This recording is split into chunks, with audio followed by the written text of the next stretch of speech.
with American sons in the field far away,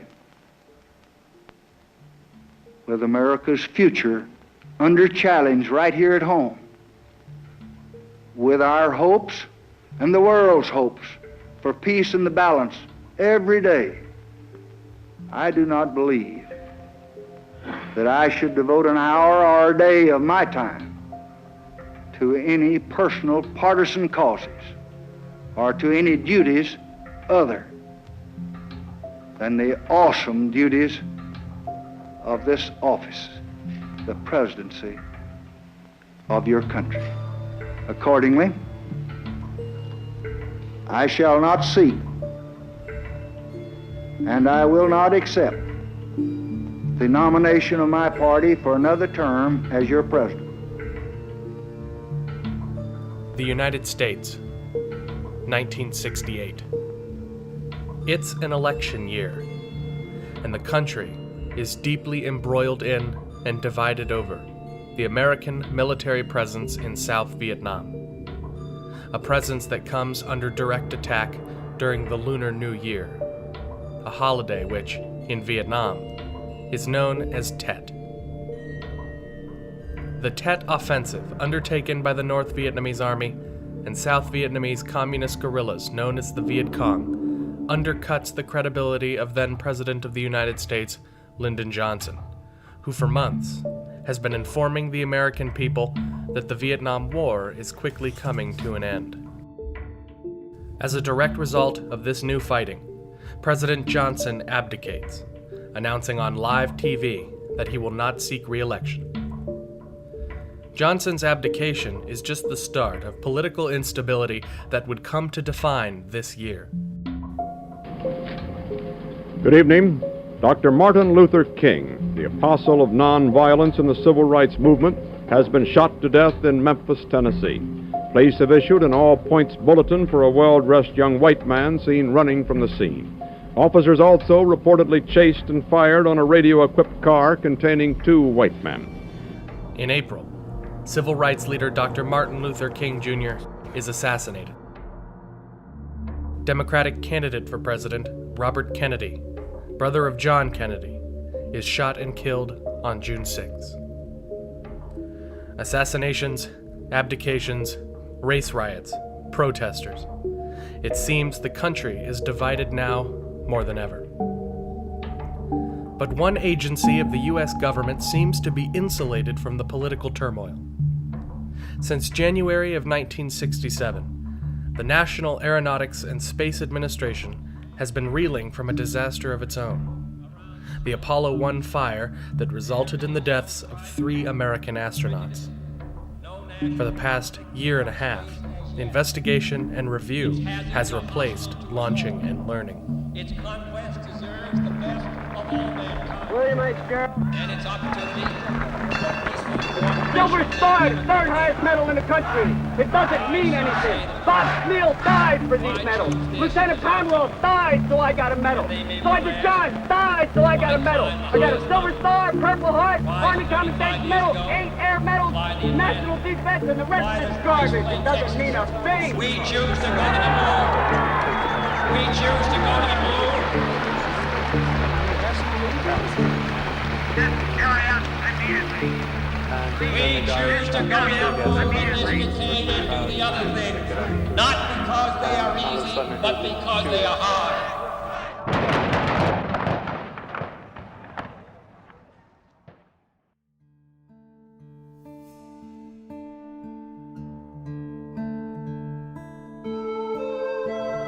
The result is a brand new command and service module, completely redesigned for safety and reliability.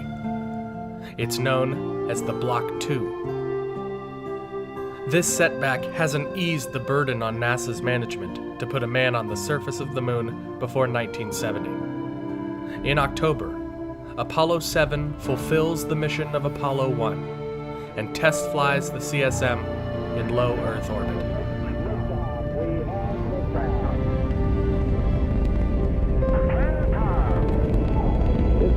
Control, we have 6 hours. Clear. 12 seconds out, the roll program has commenced. NASA is planning to perform yet another Earth orbital mission with the Saturn 1B.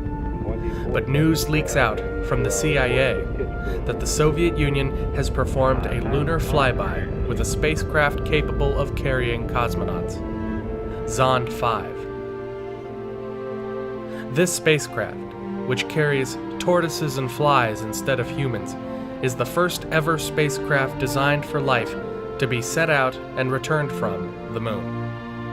NASA needs to take bold steps, not only to meet their own deadline, but ensure America is indeed the first country to put mankind on the moon. If you were a movie writer looking to preserve the hope and honor of the American people after a disastrous year, you couldn't have picked a better subject than the flight of Apollo 8. Because NASA does not yet have a working lunar module, Apollo 8 will see a lone command and service module placed atop the giant lunar launch vehicle, the Saturn V. This rocket has flown only twice, Apollo 4 and Apollo 6, but never with humans sitting on top. It is the only vehicle NASA has that will allow a manned spacecraft to escape the bounds of Earth's gravity. Saturn V is 363 feet tall, the size of a 33-story office building, taller than both the Statue of Liberty and Big Ben. It is the largest and heaviest flying machine ever created, at nearly 3,000 tons. The 3 astronauts chosen to ride this beast into space are spacecraft commander Frank Borman, veteran of Gemini 7 and one of the critical players into the investigation of the Apollo 1 fire. Command Module pilot Jim Lovell will be joining him. Lovell has flown into space twice before, once with Frank aboard Gemini 7 and again with Buzz Aldrin on Gemini 12. Lovell is currently the most experienced NASA astronaut, and although it may seem counterintuitive, therefore, that Lovell is not the commander of Apollo 8, being a command module pilot, he is guaranteeing himself a commander's seat for a later lunar mission, one that may actually attempt to land on the moon. Lovell will eventually be chosen as the commander of Apollo 13. The lunar module pilot of Apollo 8, a mission for which there is no lunar module, is Bill Anders. His primary job will be navigation and systems monitoring. Bill Anders has never flown into space before, and Apollo 8 will be his only spaceflight. The command module is one of 2 spacecraft that will ultimately comprise the entire Apollo lunar exploration package.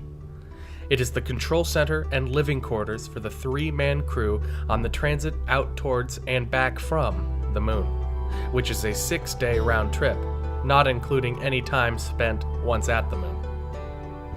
11 feet from nose to heat shield, one man, the command module pilot, will spend the entire mission located inside this vehicle. The other 2 will leave it only for the lunar landing. It is the only part of the massive Saturn V launch vehicle that returns to Earth and is recovered, along with the crew inside. The weight of the command module alone is nearly 12,800 pounds. The astronauts sit inside with a single row of 3 seats. The commander on the left, the command module pilot in the center, and the lunar module pilot on the right. These seats face upward at the Apollo command module main display console, which is one of the most complicated interfaces ever created. There are over 300 switches, knobs, and circuit breakers. The wiring alone would stretch over 15 miles, enough to fully wire 3 average American homes. The atmosphere inside the command module, once in space, is pure oxygen at around 5 pounds per square inch. Pure oxygen is dangerous, but only at high pressures. The Apollo 1 fire was a result of a pure oxygen environment at 16 pounds per square inch. With less oxygen, there is less chance of a fire. When the spacecraft is on the ground, however, the cabin is instead filled with a combination of 60% oxygen and 40% nitrogen to prevent exactly that scenario. Once in space, the nitrogen is slowly purged from the system. The service module is the long cylindrical body of the CSM and contains all the fuel tanks, propulsion systems, and consumables. From the decoupler to the engine bell, the service module is 24 feet long and contains nearly 40,500 pounds of fuel. The service propulsion system is the one and only engine for the CSM spacecraft. It is a hypergolic chemical rocket, powered by a rare threefold combination of propellants. The two fuels are hydrazine and unsymmetrical dimethylhydrazine, a combination known in the business as Aerozine 50. The oxidizer is nitrogen tetroxide. When these three chemicals come in contact with each other, they spontaneously combust, allowing for the SPS to have no turbopumps or igniters. The only moving parts in this engine are the valves to the fuel tanks, which can open and close. Engine reliability is one of the biggest concerns of Apollo 8, which doesn't just plan to fly by the moon, but plans to enter lunar orbit. This engine is solely responsible for bringing the astronauts into and out of orbit of the moon. If it fails in lunar orbit, the astronauts will have no way to get back home. There won't be a backup. It has to work every time. At each stage in the Apollo 8 flight, a series of go, no-go polls will be conducted in mission control. Before each critical moment, flight controllers will assess whether or not they believe the spacecraft systems are healthy enough to continue on. There are a dozen contingency missions and plans in effect. If Apollo 8's engine fails before burning into lunar orbit, the path it takes to reach the moon, known as a free return trajectory, will bring it back to Earth using only gravity. NASA plans, however, to fire Apollo 8's rocket to slow down into lunar orbit and make 10 revolutions. At one full orbit, or rev, every 2 hours, this means Apollo 8 will spend 20 hours in lunar orbit. Apollo 8 will be bringing along the new Hasselblad film cameras and copious amounts of both color and black and white film magazines. Their scientific mission on this flight will be to extensively photograph the potential landing sites on the lunar near side, giving scientists the ability to study the lunar surface in high resolution from only 70 miles away, and giving mission planners the ability to pinpoint more precisely sites that are relatively smooth and safe for the first landing attempt. On December 21st, 1968, at 7:51 a.m., the three astronauts, Frank Borman, Jim Lovell, and Bill Anders, become the first in human history to ride atop a column of 7.5 million pounds of pure rocket fire, as the F-1 engines beneath them ignited. Mankind was about to expand his horizons and broaden the limits of human possibility. Apollo 8 was on its way. Mark, T-minus 5 minutes and counting. T-minus 5. At this point, the Apollo access arm should be coming back, and it is now moving back at the 320-foot level to its fully retracted position high atop the tower at Pad A. Our countdown still proceeding at this time at the 4-minute mark in the countdown. The overall count will be turned over to the launch vehicle test conductor. Ray Roberts, the launch vehicle test conductor, will conduct the final 4 minutes as all different aspects move over to the launch vehicle test conductor's channel. The automatic sequence, as reported, will come in at the 3-minute and 6-second mark in the countdown. We're standing by at 4 minutes, 16 seconds and counting. This is launch control.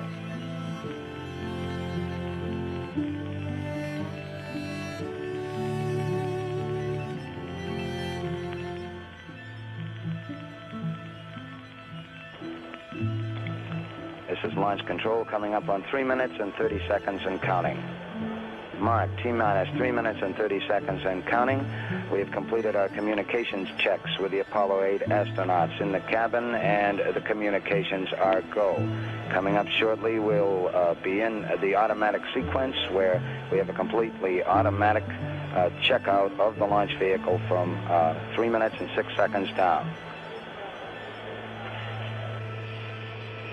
We have firing command. The firing command is in. We are now on the automatic sequence, T-minus 3 minutes and counting. During this period, once we do get the firing command, the various tanks within the 3 stages of the Saturn V launch vehicle begin to pressurize. They all must be under pressure before ready to launch. We have a sequence status board here in the control room that will give us readouts on the overall status of the space vehicle as we reach the terminal phases in the countdown. Now 2 minutes, 32 seconds and counting. Our status board indicates that all aspects are ready. Instrument unit is ready, spacecraft ready, final check of the emergency detection system, that ready light also on. First stage preparations are completed. 2 minutes, 15 seconds and counting. The tanks continuing to pressurize in the vehicle. Not as many reports coming now as we all stand by in the launch vehicle test conductor's channel. Coming up on the 2-minute mark on the Apollo 8 mission. 2 minutes and counting. T-minus 2 minutes and counting. We are still proceeding. We now have recorded that the first stage liquid oxygen tank has been pressurized and the pressure is still building up. 1 minute, 45 seconds and counting. We have a vehicle weighing 6.2 million pounds on the pad. Interesting enough, some 1,200 pounds of that weight is just frost on the side of the vehicle, created by the extremely low temperatures of the propellants. Coming up in 90 seconds, Mark, T-minus 90 seconds and counting. The Apollo 8 crew standing by, spacecraft commander Frank Borman, Jim Lovell, Bill Anders. We now report that the liquid hydrogen tank in the third stage is pressurized. 1 minute, 15 seconds. All third stage propellants pressurized at this time as we come up on the 60-second mark on a flight to the moon. T-minus 60 seconds and counting. T-minus 60 seconds and counting. The vehicle now is completely pressurized. We're coming up on a power transfer shortly. Last CMP, flight call recorded, recording this on the GDC line. Hotel power real, Frank. 45 seconds, final reports coming from power this time. Final look at the switch list aboard the spacecraft. S1C prepared complete, Frank. Sequence started at 8 recorded at light speed. This will lead as we build up the thrust to a lift-off. All goes well at 0. Just past the 20-second mark. That's right. 20 seconds. 20 seconds, all aspects, we are still low at this. Actually, are you ready? T-minus 15, 14, 13, Zero, Frank. Zero. 9, start ignition. Flame burned, engine arm. 5, 4, 3, 2,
trajectory go. Roger, Fido. How you, booster? Right there, Frank. The crew of Apollo 8 experienced pogo, a phenomenon that involved the oscillation of the engines aligning with the vibration of the launch vehicle body, creating intense shaking inside the spacecraft. While it ended just as soon as it began, subsequent missions would see the installation of a vibration dampener, essentially a giant tuning fork within the first stage of the Saturn V. Staging status booster. Go flight Fido. Go flight guidance. Guidance flight. Go flight. Staging status. We're go. Go for staging, Captain. Apollo 8 Houston, you are inboard out flight. Staging, over. Inboard out flight. Copy, inboard out, about on time, huh? Right.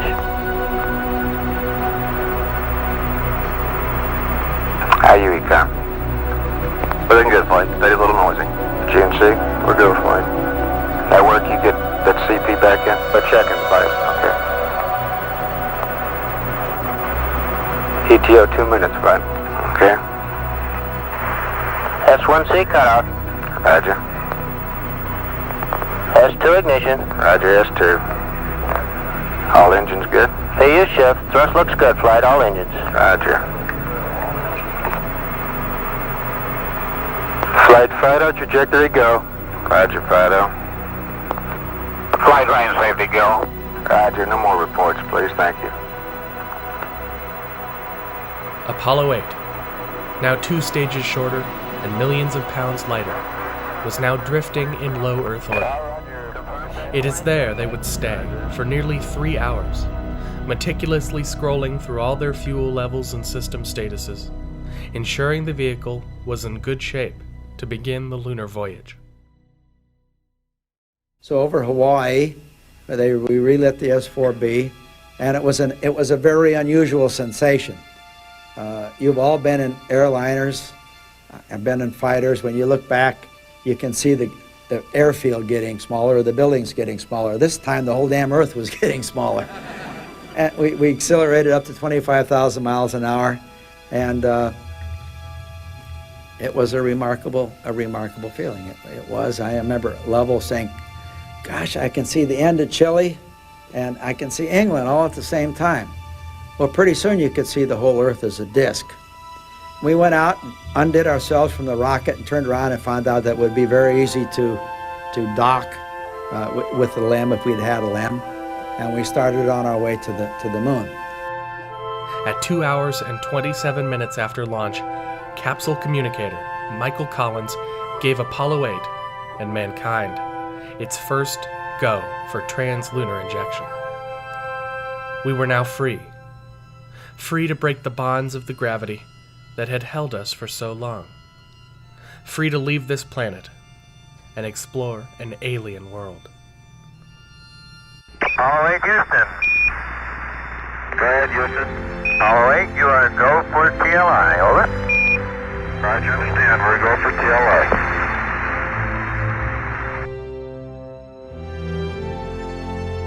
Then about 2 hours later, I got sick. I had flown, as you know, I told you, 2 weeks in Gemini, and I didn't know what was wrong, but I started getting nauseous, and I threw up, to the great consternation of Lovell and Anders, who won't let me forget it to this day, because it's a very close space, and you know, when you vomit in 0G, it doesn't go down, it goes everywhere. Okay, we got Seco right on the money. Roger, understand Seco.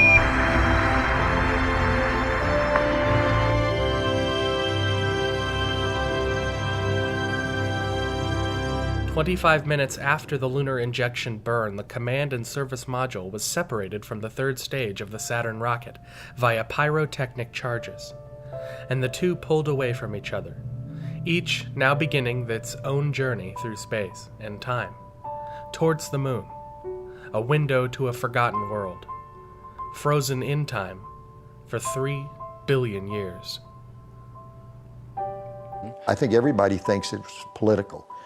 All the astronauts I talked to think it was political. We were just lucky to be part of it, because to achieve the political ends, we got to do this technological thing. We got to go off and walk around on the moon and fly spaceships out in space.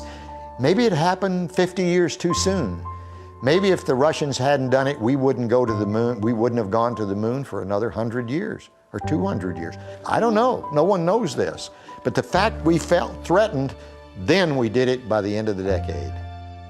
I think the space program would have been considerably different in the public view if astronauts had been trained differently or if they were different people. We said earlier that being a military test pilot was the best background from a technical point of view, but was probably, I would add, the worst background from a public relations or public understanding or emotional point of view. We were trained to transmit vital pieces of information. If someone had said from the ground to me in space, well, how do you feel about that? I'd have said, what, huh? You know, I don't know how I feel about that. You want the temperature, you want the pressure, you want the velocity, you want the altitude? What do you mean, how do I feel about that? It was not within our ken to share emotions or to utter extraneous information. Yes, things were terse, they were clipped. We were trained to give those essential pieces of information. The only humans who have ever seen the entire Earth in a single glance are the 24 men who went to the moon. This vantage point, this ultimate perspective, was first observed on Apollo 8. As the spacecraft pulled further and further away from its home planet, so too did the Earth shrink from the perspectives of its solitary occupants. Smaller and smaller, the Earth became, a pale blue dot, no bigger than your thumb, out in the vast, lonely abyss of space.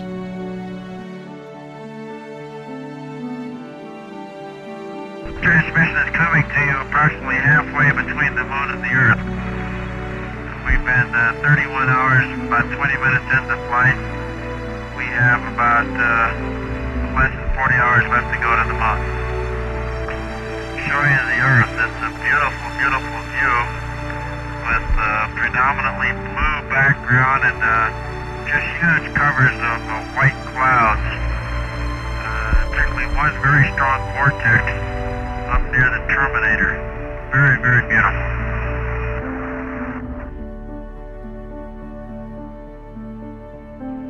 Houston, what you're seeing is the Western Hemisphere.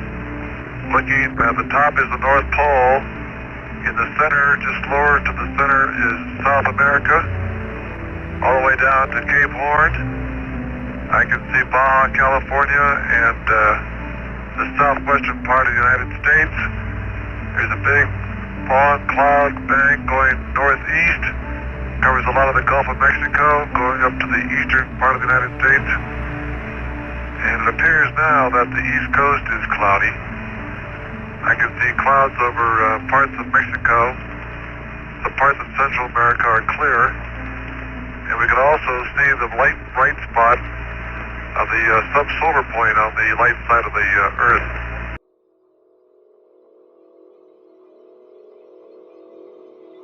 During the 70-hour transit to the moon, Apollo 8 performed 2 mid-course correction burns and conducted television transmissions.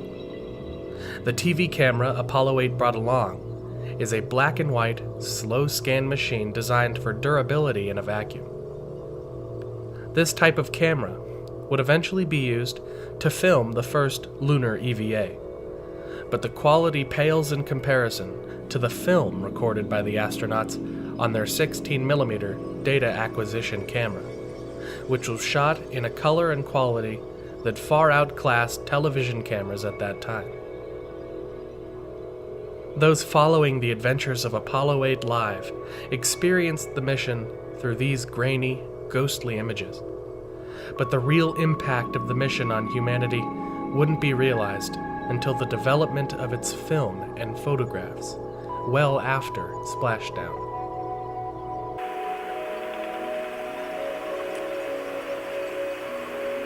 And it's disappeared off to our 3 o'clock. It's coming back in now. It's headed toward the center of our screen. Mark, it's right in the center of our screen. And just hold her steady. It's really looking good. Okay, we have it. What you're seeing, Mike, is okay, for colors, the waters are all a sort of a royal blue. Clouds, of course, are bright white. The reflection off the Earth appears much greater than the moon. The land areas are generally a brownish, sort of dark brownish to light brown in texture. Many vortices of clouds can be seen of various weather cells. And a long band of fierce cirrus clouds that extend from the entrance to the Gulf of Mexico going straight out across the Atlantic. The Terminator, of course, cuts through the Atlantic Ocean right now, going from north to south. The southern hemisphere is almost completely clouded over, and up near the North Pole there's quite a few clouds. Southwestern Texas and southwestern United States is clear. I'd say there's some clouds up in the northwest and over in the northeast portion.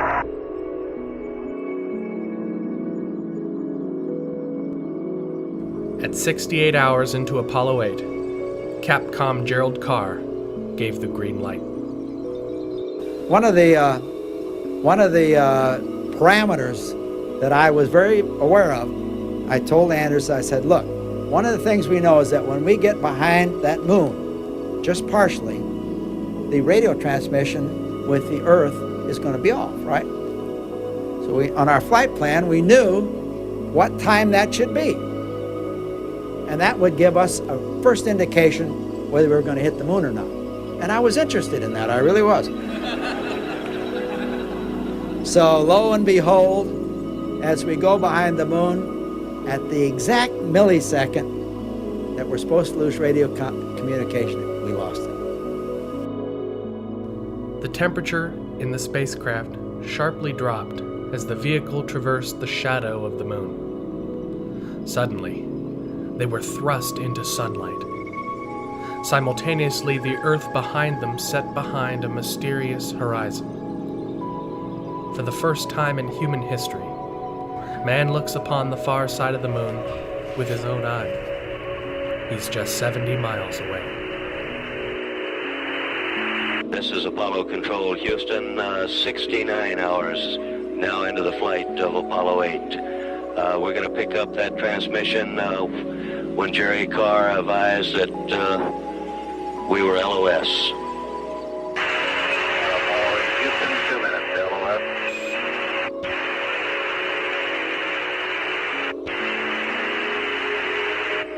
Apollo 8, Houston, 1 minute, LOS, all systems go. Roger, safe journey, guys. Thanks a lot, troops. See you on the other side.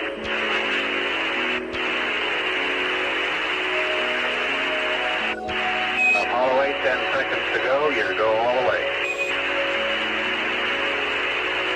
Roger.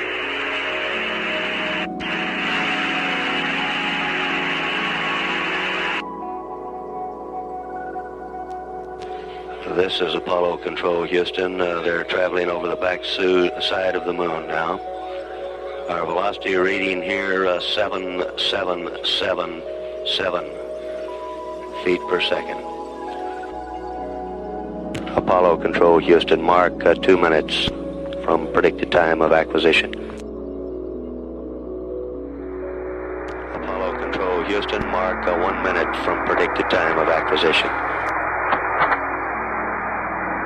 Apollo 8, Houston, over. Apollo Control, Houston, Jerry Carr has placed a call. We're standing by. We've heard nothing yet, but we're standing by. Apollo Control, Houston, we've acquired signal, but no voice contact yet. We're standing by. Apollo 8, Houston, over. Apollo Control, Houston, we're looking at engine data, and it looks good. Tank pressure pictures look good. We have not talked yet with the crew, but we're standing by. Go ahead, Houston, Apollo 8. Very complete. We've got it. We've got it. Apollo 8 now in lunar orbit. There's a chair in this room. This is Apollo Control Houston, switching now to the voice of Jim Lovell.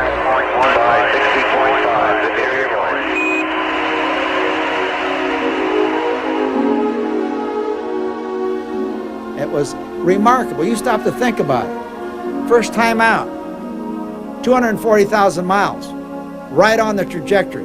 A trajectory that was planned by people whose average age was 28.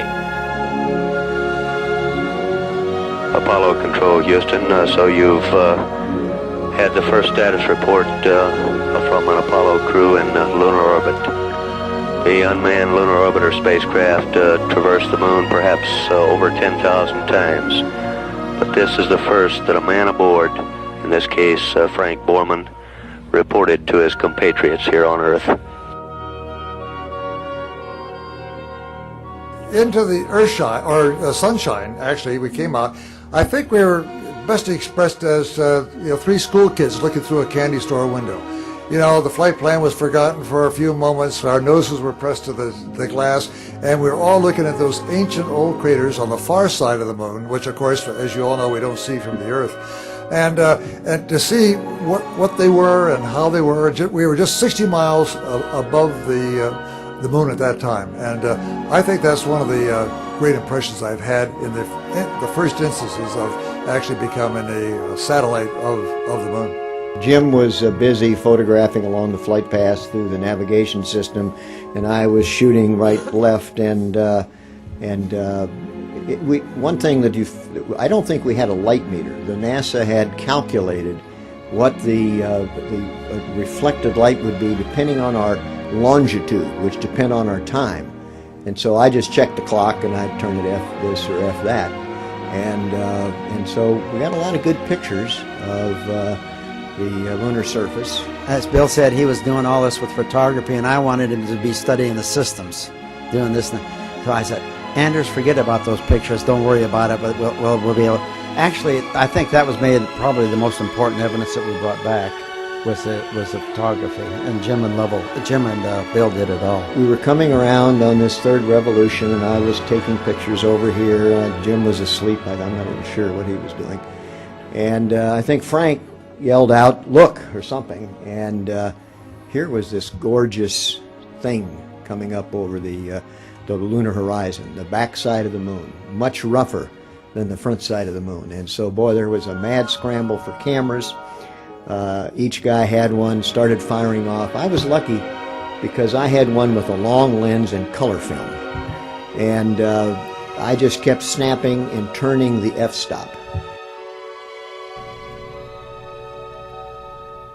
The moon, in all of its intrigue, would wind up not being the most impressive sight from Apollo 8. After several orbits spent studying the lunar surface, the slowly rotating command and service module happened to be in just the right place at just the right time for its windows to provide the crew with one of the most amazing sights ever beheld by humankind. Earthrise.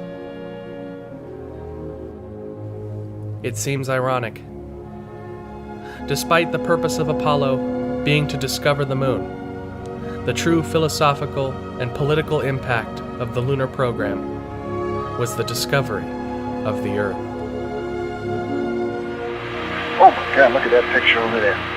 There's the Earth coming up. Wow, is that pretty. Hey, don't take that, it's not scheduled. You got a color film, Jim?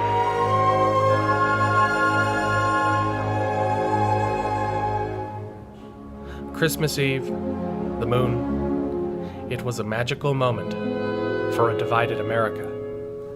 Recognizing the concurrence of the mission of Apollo 8 with the Christian High Holy Day, the crew of Apollo 8 had decided before the flight to place the first few verses of the Book of Genesis in fireproof paper in the back of their flight manual.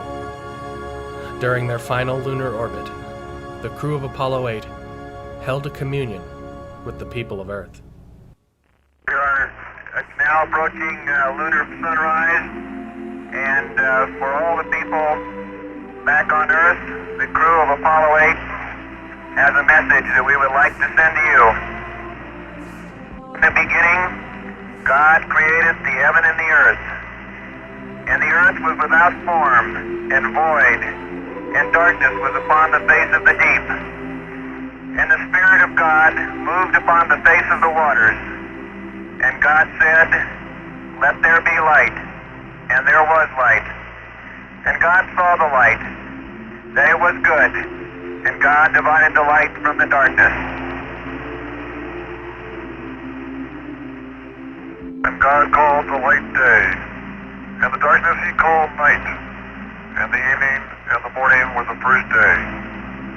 And God said, "Let there be a firmament in the midst of the waters. Let it divide the waters from the waters." And God made the firmament, and divided the waters which were under the firmament from the waters which were above the firmament. And it was so. And God called the firmament heaven, and the evening and the morning were the second day.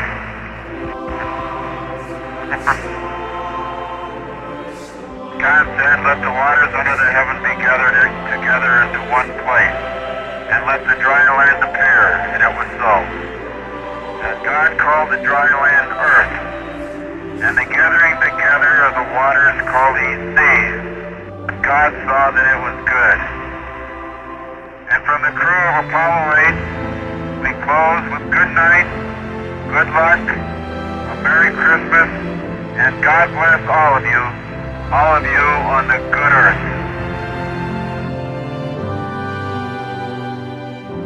Nobody wanted it to end, but Apollo 8 had to come back home. After 10 revolutions, 20 hours in lunar orbit, Capcom Ken Mattingly told a somber and reflective crew that they should start heading back towards the Earth. This was the ultimate moment. Would the service propulsion system work? Would mankind's first ambassadors to another celestial body be stranded there forever? The trans-Earth injection burn would have to occur on the far side of the moon, out of contact with NASA. Mission controllers and flight directors had no idea if the engine lit, failed, shut down, or blew up. They wouldn't have any idea until nearly 20 minutes after the fact, as Apollo 8 would hopefully emerge from behind the moon for the final time. Apollo 8, Apollo 8. This is Houston. 3 minutes, LOS. All systems are go. Over. Roger, thank you, Houston. Apollo 8. And at 88 hours 51 minutes, we show loss of signal with the spacecraft. Our next communications with Apollo 8 should come in about 37 minutes.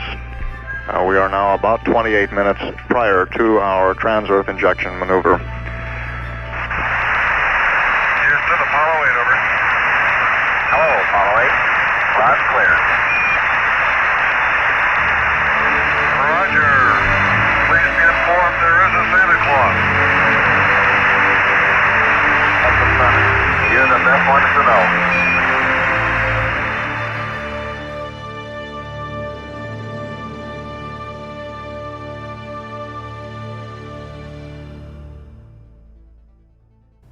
Flight director Chris Kraft would later write that while most of mankind celebrated and basked in the wonder of what Apollo 8 had discovered, these final hours around the moon were the most apprehensive moments of his entire life. Apollo 8 had done it. NASA had done it. President Kennedy and 400,000 Americans had done it. Humanity had done it.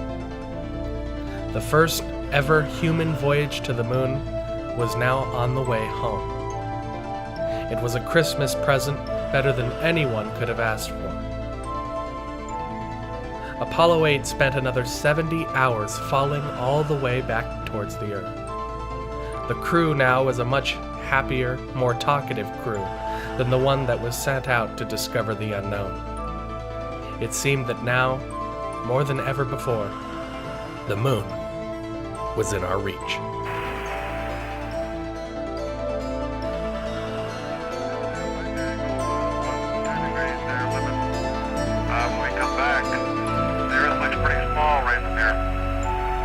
Roger.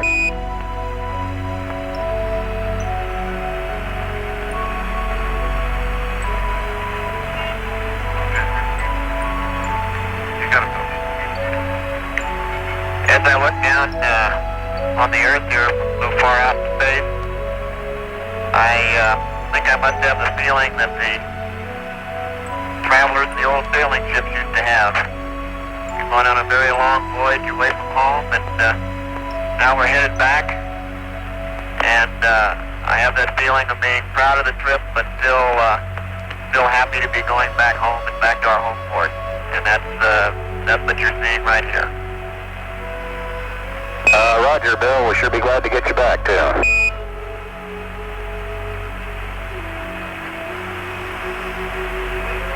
This is Frank Borman. We've enjoyed the television shows, and we invite you to stay tuned in the future, because there'll be flights in rendezvous in the Earth orbit, and then of course there'll be television from the lunar surface itself in the not too far distant future. So until then, I guess this is the Apollo 8 crew signing off, and we'll see you back on that good Earth very soon. Roger, Frank. Adios. Apollo 8 entered Earth's atmosphere only 146 hours after launch, the shortest Apollo flight until Apollo 13, longer by only 3 hours. It was NASA's first lunar re-entry. The command module reached a peak speed of 25,000 miles per hour as it screamed across the sky. Temperatures on the surface of its heat shield reaching 5,000 degrees. Apollo 8 was a momentous first step in the manned exploration of the lunar surface, an early victory in man's war on ignorance and the unknown. NASA received thousands of fan letters after the flight, but none would come to encapsulate the spirit and wonder of Apollo 8 like the one sent by an anonymous American citizen via telegram that simply read, "You saved 1968.